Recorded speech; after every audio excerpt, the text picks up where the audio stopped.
I want to test my camera, but I also want to start a film today. And what a person goes through when they lose their spouse. And what I want to do is see how other people, friends of mine, people I meet along the way, have dealt with the loss of their spouse. And tomorrow is really the first day of hopefully starting that journey. A year from now, I hope I understand a little bit more about the unknown and feel comfort in knowing that Judy has always been with me and that I'll always be with her.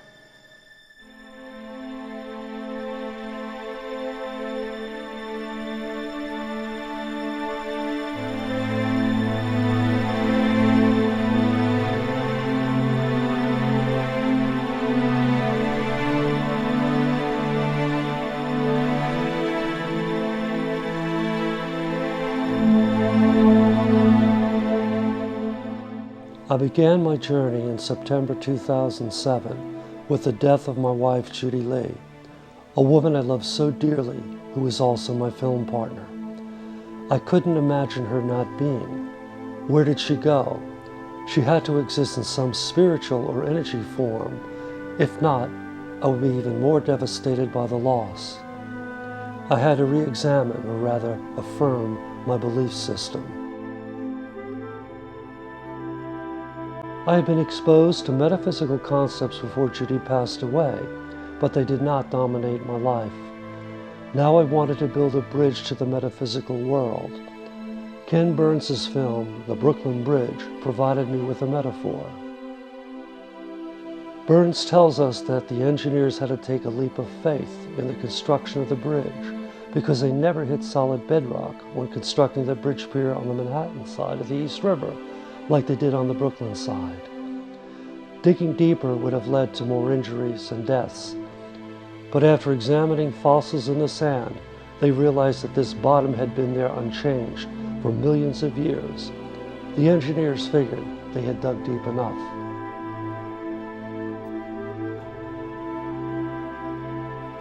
So many things have happened serendipitously over my life and during the period after her passing that it gave me a greater belief and confidence that there is more to this three-dimensional physical world that we live in. I began reading every book friends would recommend to me. I wanted to see how quantum physics worked, to see if there were other dimensions in which we could exist in a different form, to understand how the universe connects with us and us to the universe, how inspirational thoughts and messages came to us out of the blue.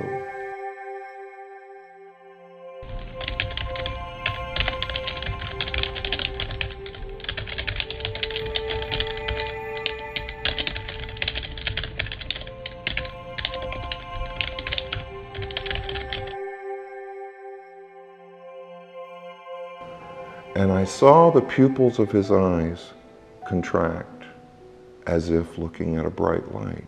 The tension that had been between us was mystically and magically gone. There is this life force. It is that same life force that I see enter the life of a lamb when it's born. I decided I can't take it in.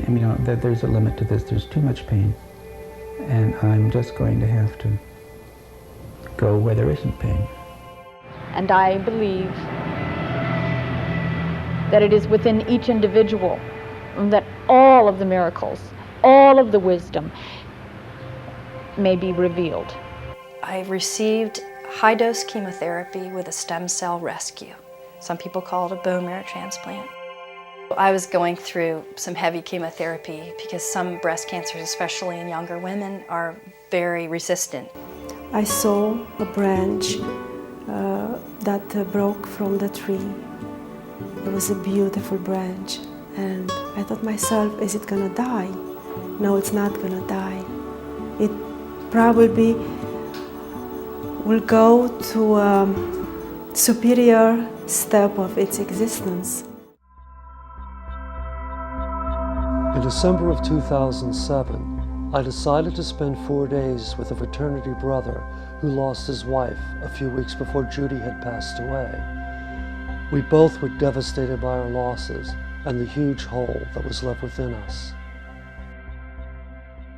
We had women that were well kept, healthy looking, energetic, cared about the way they looked, were wonderful advisors and counselors.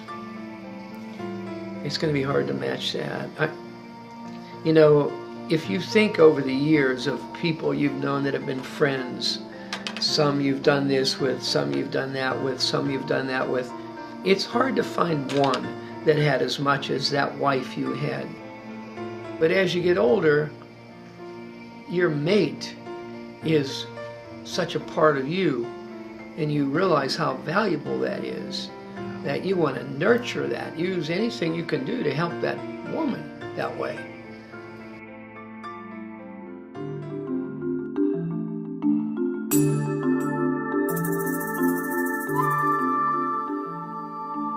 In February 2008, I set out on a spiritual journey by taking a trip to the Yucatan Peninsula of Mexico. I arrived in Cancun and checked into the Hotel Caribe, which was across from the bus terminal. I checked into my room and went downstairs to the bar in the lobby. The only people there were the bartender and one of the hotel staffers who were watching a soccer match between Mexico and the United States. I had 3 shots of tequila with beer chasers. Even though I was feeling a bit unsteady, I decided to go out on the streets with my camera. I wanted to capture some of the atmosphere on the first day of my journey. The next day, I sat on a lounge chair by the pool and wrote in my journal. Did I finally reach the center of my loneliness? Is this where I start over? Will life resume?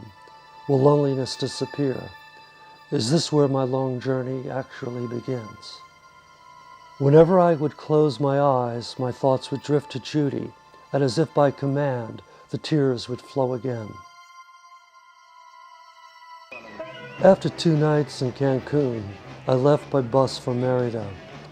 As the bus streamed westward, I thought about the vacation that Judy and I had in the Yucatan 25 years earlier when our sons were little. We visited Chichen Itza. Now I was back again, but by myself. Con todo tu tesoro, más vale un buen amor que 1000 costales de oro. Más vale un corazón con todo tu tesoro. Lo sé.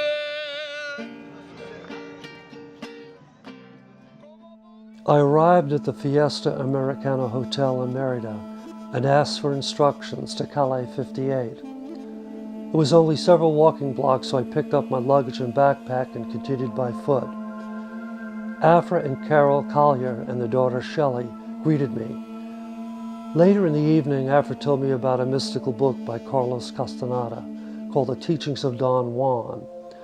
It was a dissertation about a shaman who was able to travel to other worlds after partaking in peyote and stylized rituals. This reminded me of a conversation I had with a friend who had studied shamanism. I did a great deal of study on shamanism, in particular Native American shamanism. And the shamans used to say, there are many more worlds than this one. And just because you can't see it does not mean they're not there. And the shamans, of course, would be able to travel between these worlds. And that I found very appealing. One of the primary reasons I wanted to go to Merida was to visit some of the oldest cathedrals in the Western Hemisphere. I felt these were spiritual places where people have prayed for centuries, and I wanted to see if I would feel a connection with Judy.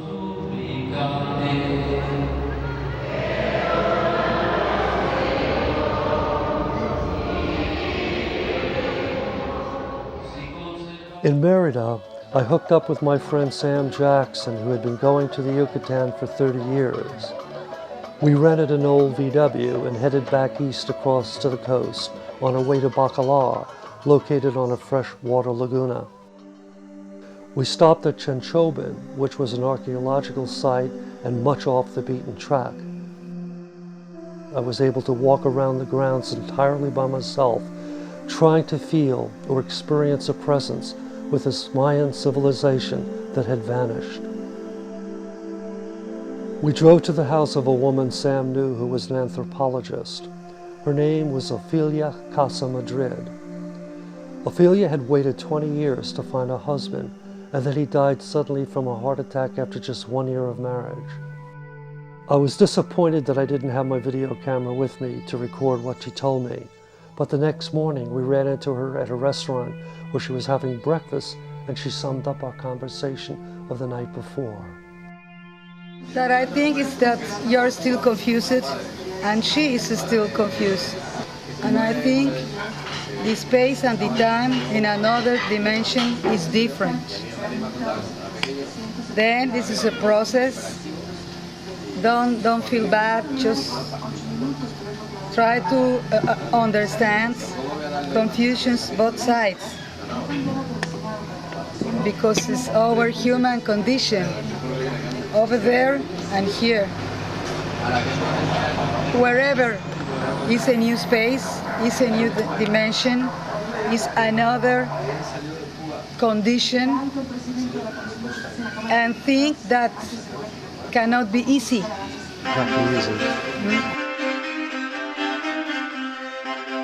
We drove to the Caribbean coast, which was severely damaged by Hurricane Dean the previous year.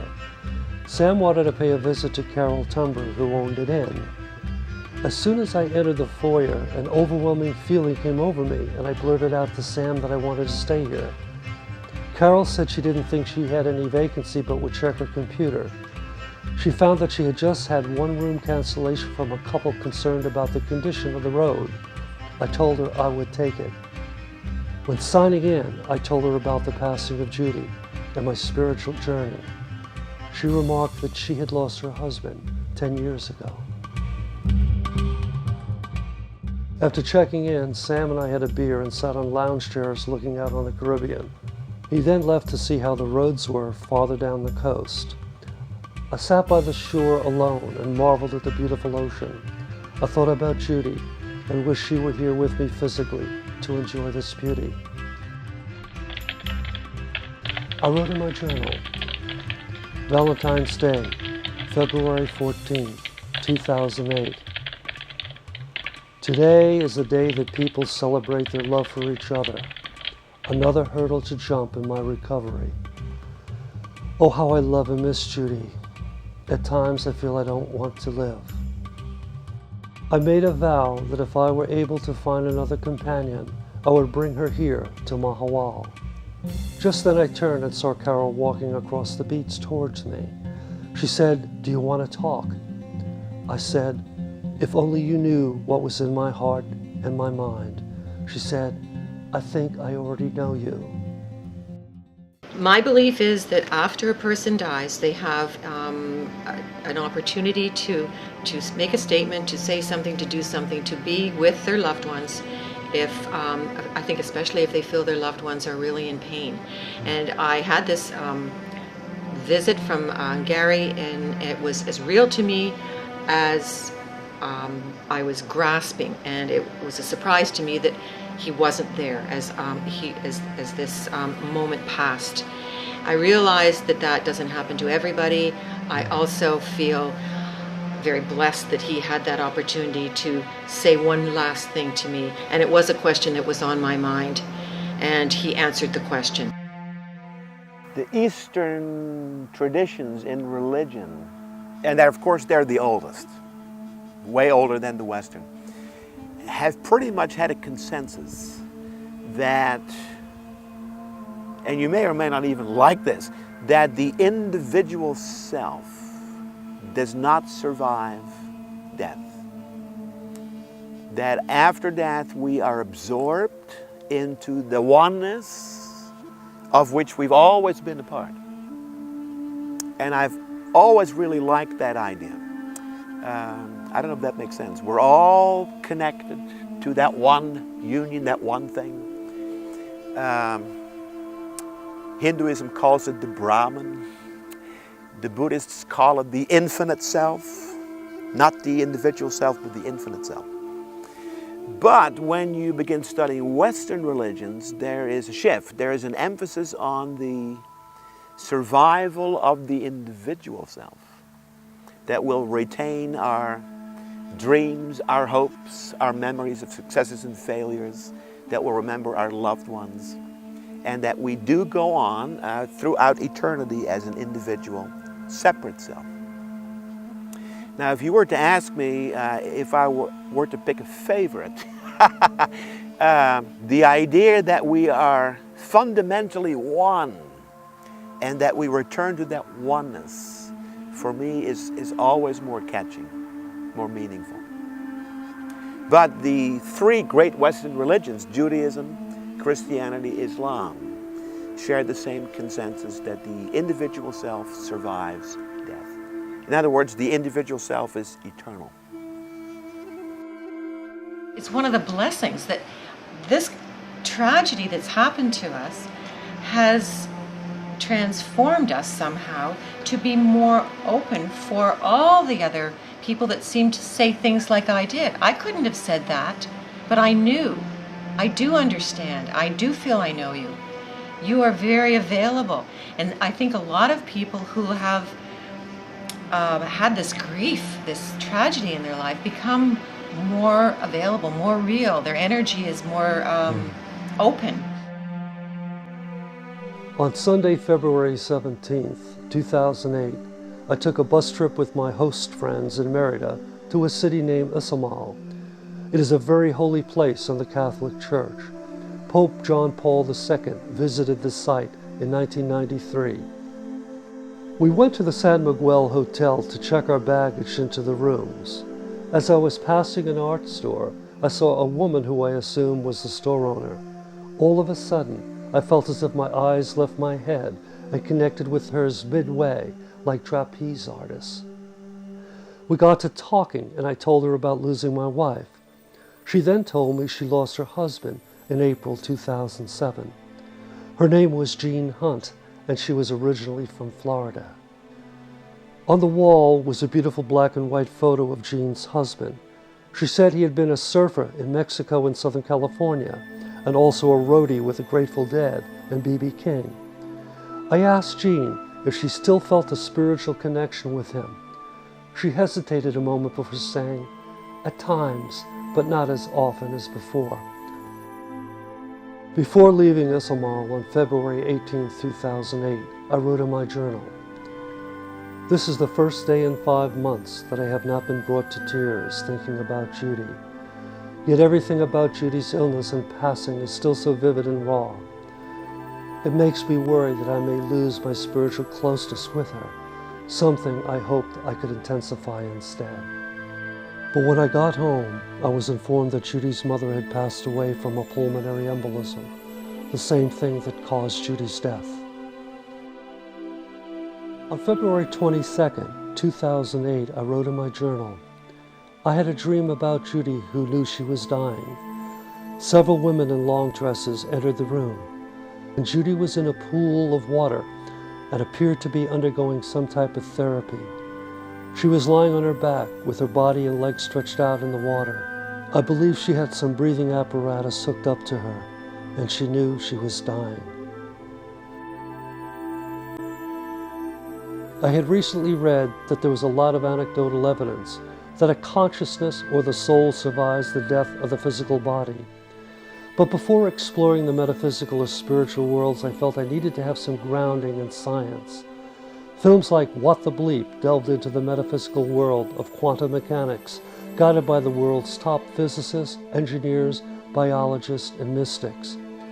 I was intrigued by the possibility that our soul or energy could exist in a different dimension or form. I contacted my friend David Rudick, who was a physicist and who had worked on the moon landing. I figured he would be a good person to talk to, since he knew where I was coming from in my spiritual search. I had heard that physicists were convinced that there were unseen dimensions, and I wanted to hear what he had to say. You know, until relatively recently, we acknowledged three dimensions, the three things we've experienced.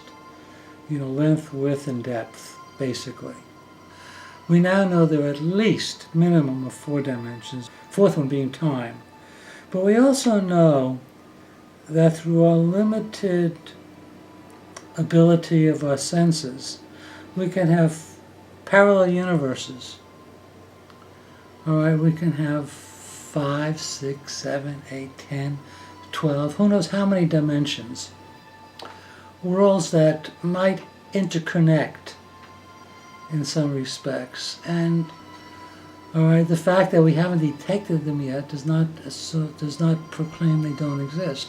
There's too many unexplained things that happen in the world, that happen with people, that basically, in some respects, are dismissed by science. But I think the more intellectual scientists say, we just don't know. We just don't know. And so the fact that parallel universes exist, I'm a believer in that. I do. But science does have an interesting take on this. Let's say for a moment that we are all from the same stuff that built the universe. If we go back to the Big Bang, the singularity would have been that one thing that contained all the building blocks of everything that is, everything that lives. And if we accept the fact that energy can neither be created nor destroyed, then when a person dies, see, that would be an idea. They simply become something new, something else, part of a new person, or even part of an object. Meaning that everyone is always still around. You see? Everyone is always still around. After living alone for 6 months, I realized that I needed to meet a woman. I thought about what Carol Tumber had told me in Mexico, about how her husband's death caused a transformation in her and how she eventually decided to start dating. There was a time given to me, tragically through Gary's death, to look around carefully and think slowly and let what comes to you come to you. And by opening up and feeling not judgmental and not making quick decisions, all these blessings just kept coming, and it helped every person I met. I got something new. I learned something new about myself. I learned something more about the past. I started to, I think, become a richer person as a human being. And that, I think, is the root of the spiritual journey, is to really look at yourself. It's not just yourself in relationship to another person. So it becomes a very solitary journey. But on the outside, I wanted to have fun. And that's what I did. I decided to join eHarmony for 1 month. I began corresponding with several women. On March 22, 2008, I went to Lexington, Virginia to have lunch with a woman named Leah Weiss. Leah had lost her partner of 20 years. After losing my mother and Jim so close together to cancer, then I think you and I both shared the same thought, which is if life were to end at any of those times, that would have been fine. You know, I was so numb to being hurt and to the pain of losing that even losing myself wouldn't have been a threat. Then came that moment when you do wake up and you do say, I've got a lot of living left to do, and I've got a lot of things to see and people I want to spend time with. We thank you for the glorious day you've given us, for the glorious new life that you've given to Judy Lee and her mother, Emma. On April 12, 2008, we had the memorial service for Judy. My sister and a family in New Hampshire were planning on coming, but my 99-year-old father suffered a heart attack. The day of the memorial service, he asked my sister in his hospital bed, "What do you think they're doing right now?" My sister told him that we'd probably be having a reception. My father said, "Oh, good." 2 days later, my father passed away. And the songbirds keep singing like they know the score. And I love you, I love you, I love you like never before, like never before.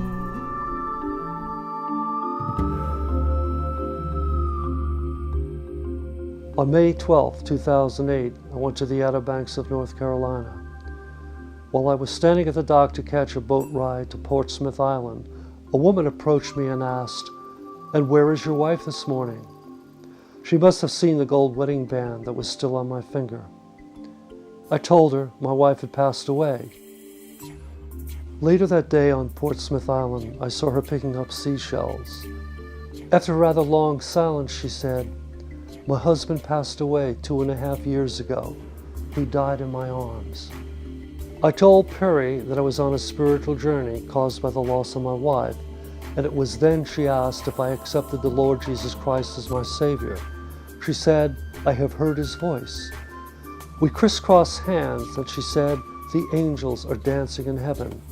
I realized that in my spiritual search that I should remain open to traditional religious beliefs and hear what they had to say. The interesting question about spirituality versus religion, I ask my students this question: is God religious? And I think about this, and then I say, and if so, what is God's own religion? And they pretty much reach a consensus that God is not religious, and God does not need a religion. And then the point would simply be that religions are what we ourselves made for us. On May 23, 2008, my friend Dallas Moyer stopped by the house. He said he had a vision of Judy on the Wednesday before the memorial service, less than a week before my father had died.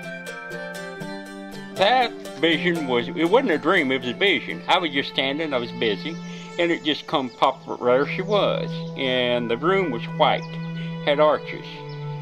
And they come in a small arch, and she led him around, she looked around and grinned, and I could see I know he was an older man, but he wasn't he was taking not real long steps, and she was leading him towards this white arch. And the room was white all over, had beautiful arches, and that's all, that was it. I mean, I seen this vision, and she turned around, she smiled at me, and that was it. On June 4th, 2008, I traveled to Pennsylvania to meet with Brad Silberberg, whose brother-in-law I had met on the plane ride back from Mexico.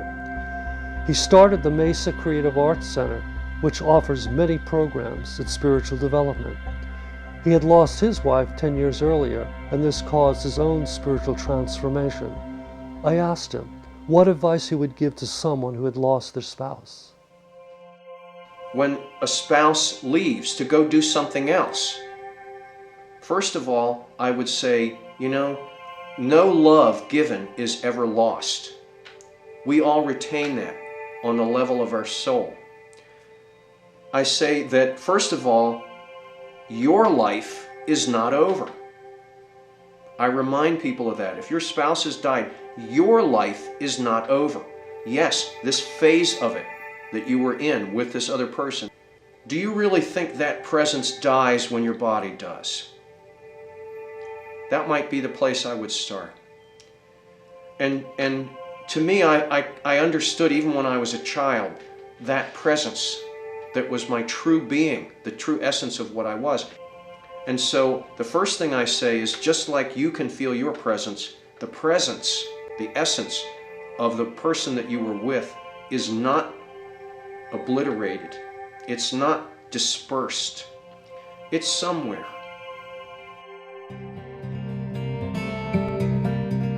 When I got home to West Virginia, I began corresponding with a woman I had met on eHarmony. Her name was Linda, and she was an artist and a musician, and lived in a Storybook cottage at the foot of Old Rag Mountain in neighboring Virginia. She told me about a spiritual epiphany that she had at a time when her mother was dying. And I spent a couple of days doing nothing but crying. I had taken out my contact lenses and was wearing my glasses, and walked over to the pond and noticed that the light on the pond, the sun was shining on it, and it was creating a million little white crystals, little sparkles. And suddenly I felt connected to not only the light, but the wind. There was a bit of wind that day, and the water, and it expanded from there, and I felt connected to all the people and all the plants and the cosmos for real this time. I felt it, and I had never really felt it before. It was all up here, and I realized my mother's body was deteriorating. I was going to lose her, but I wasn't really going to lose her because her life energy was still going to be here. I was able to go back out west and help her make the transition, and I was completely peaceful about it. At that moment, I was just flooded with peacefulness that I had never experienced before, and it was just wonderful. I finally got it. I finally felt the connection with everybody. On June 24, 2008, I went on a trip to New Mexico with another woman I had met on eHarmony named Pamela Middlestad. New Mexico always appealed to me, and I sensed it was a vortex of spiritual energy. During our travels, we talked about meditation, healing, and other spiritual things. I asked her to tell me what she knew about the concept of synchronicity, since I had so many meaningful encounters during my trip to the Yucatan Peninsula.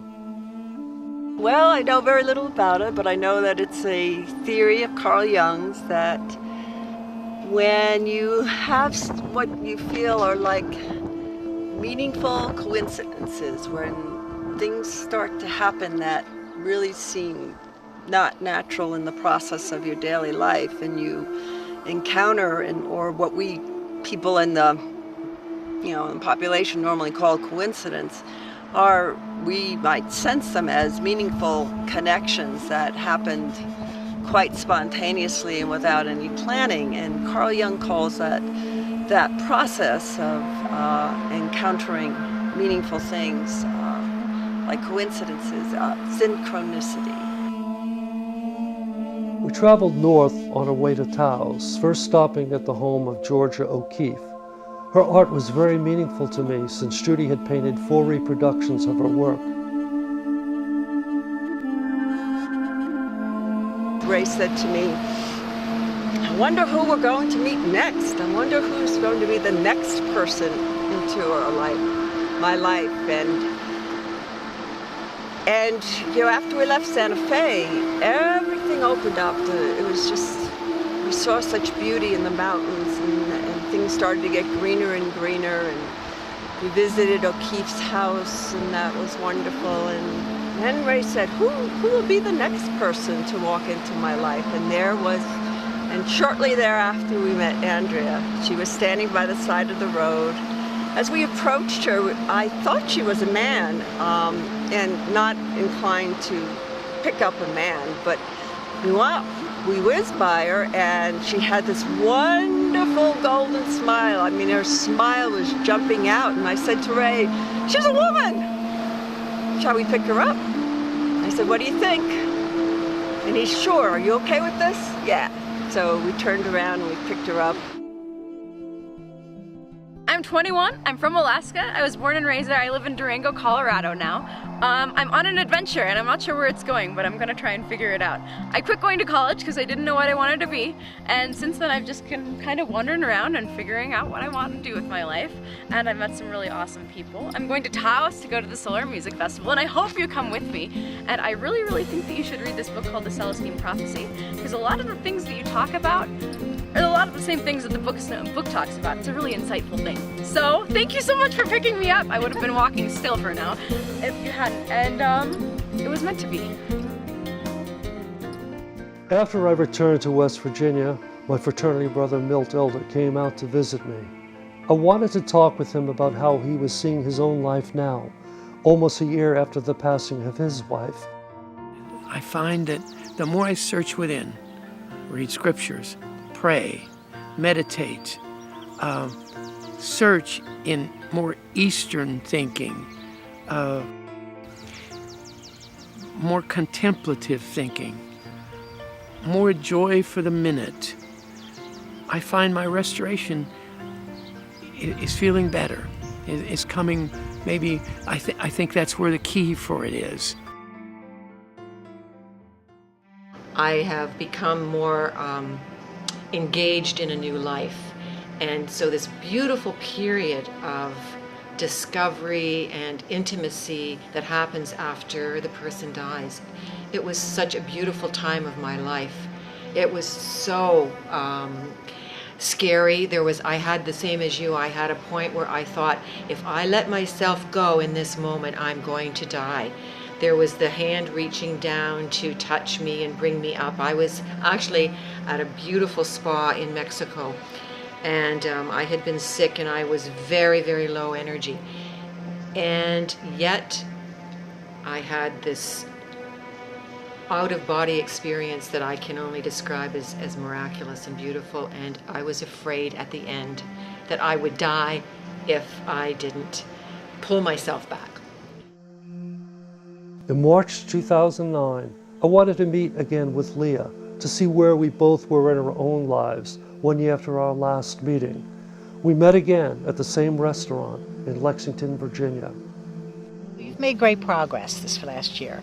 And I think it's, first of all, it was the newness of sharing Judy with strangers, which I was the first, I think, one that, you really felt that, we knew we had shared something similar. So for you, it was, I think, the newness of going where it was very, very tender and finding truly an empathetic soul that could say, I know exactly what you have been through. And I know the hole that's there that will be filled with something else, but never be the same, ever. The process for me involved the same as for you. Please talk with me. But I had to move on from just that. I had to, because I was exhausting myself. I needed to find some balance. If we stayed small, if we stayed locked up, which I did for 2 years as I was healing, and as you did for 5 or 6 months, after Judy's surprise leaving, then gosh, we can really make a very small world if we want to, and you and I have chosen differently. When my first wife died, some people, when their spouse dies, suddenly they become very alive. They think about their own mortality and how precious life is, and they become very alive. That's not what happened to me. When my first wife passed, I remember feeling as if some part of me died with her, because I let it, because I had invested so much in her. And it's taken me some years afterwards to recover that and to understand how precious life is and how magical and amazing life is. You can look at life like there's no magic, or you can look at life like everything's magic. And that's how I see it now. Everyone just needs different lengths of times, and no one can speed the process up. So when I'm talking to someone who's struggling, I say, well, don't let anybody try to rush it. Don't let anyone tell you that it's been long enough. Don't let anyone tell you that move on with your life, even if they say that's what your loved one would want you to do, because it is a pace, I think, that's almost a natural one for you, whatever those steps are.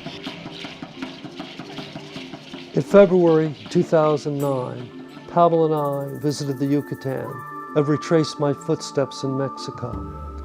As I had written in my journal a year earlier, I had vowed to return to the inn at Balamku if I met that special woman, which I had indeed found in Pamela. While at the inn, Carol introduced us to a woman from the Netherlands. Her name was Tina, and she was both a Reiki master and a practitioner of Mayan astrology. She told me she had lost many close family members, including a husband and a partner, and that her spiritual development freed her from the fear of death. What helped me a lot was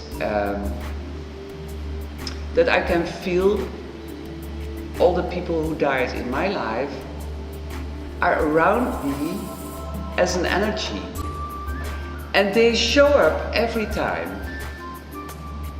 and I can feel their love because they are helping us as far as they can.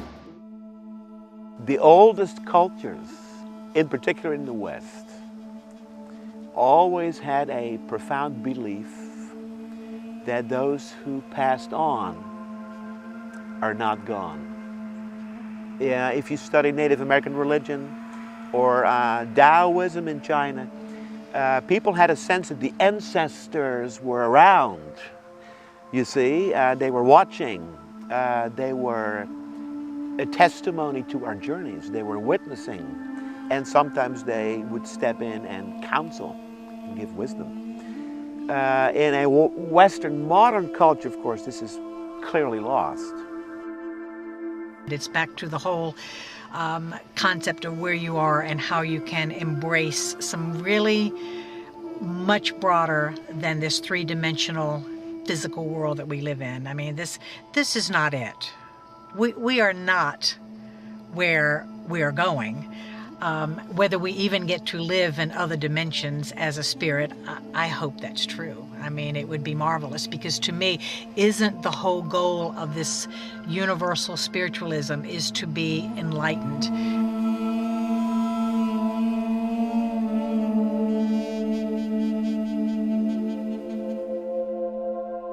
So what I would say to you, Ray, is please, your wife is into your heart.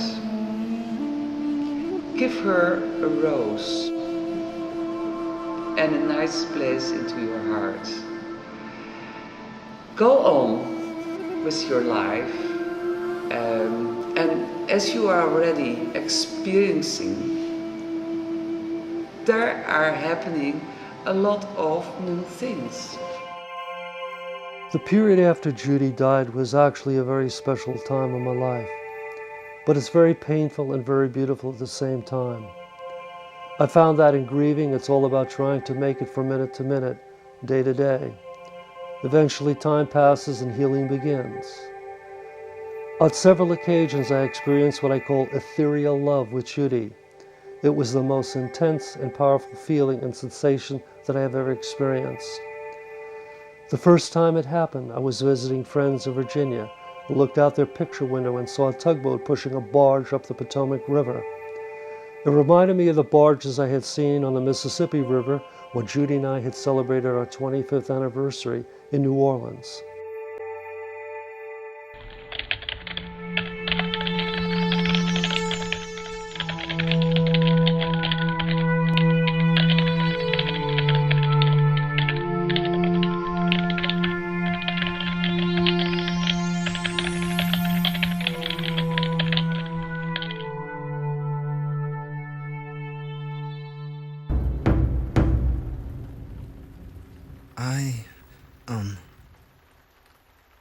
I have another question.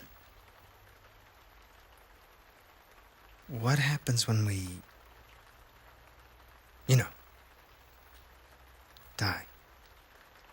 Don't know. Why not? Not dead yet.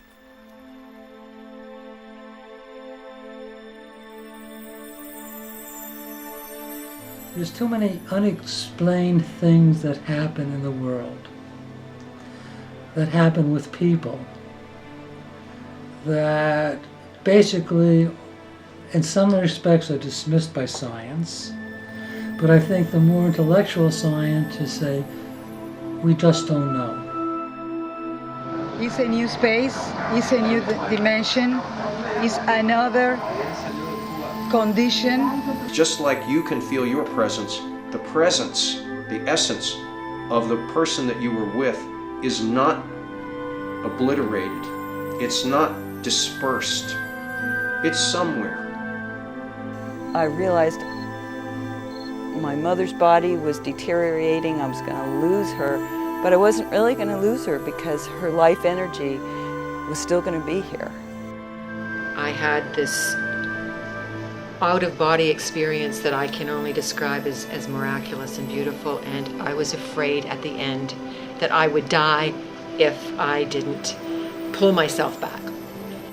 When my first wife passed, I remember feeling as if some part of me died with her because I let it, because I had invested so much in her. To forgive yourself is very important. To forgive yourself that you are enjoying now maybe more and more your life again. She smiled at me, and that was it. I had this visit from Gary, and it was as real to me as I was grasping, and it was a surprise to me that he wasn't there. Don't let anyone tell you that it's been long enough. Don't let anyone tell you that move on with your life, even if they say that's what your loved one would want you to do.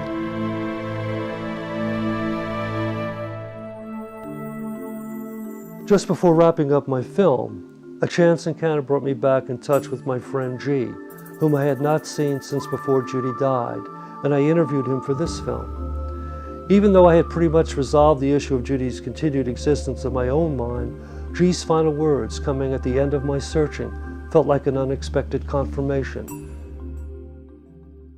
I was going to spend a weekend with David and Jody at their house in West Virginia. The Friday that I was about to leave, I got an email from Ray telling me what had happened, that Judy had a blood clot in her leg and had to be rushed to the hospital. So obviously I was very concerned.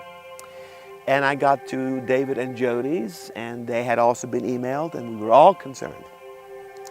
Saturday afternoon, and I'll never forget this, it was a beautiful summer, sunshiny afternoon, and I was alone outside, sort of walking, just sort of meditating, and suddenly there was Judy, about this far away in front of me.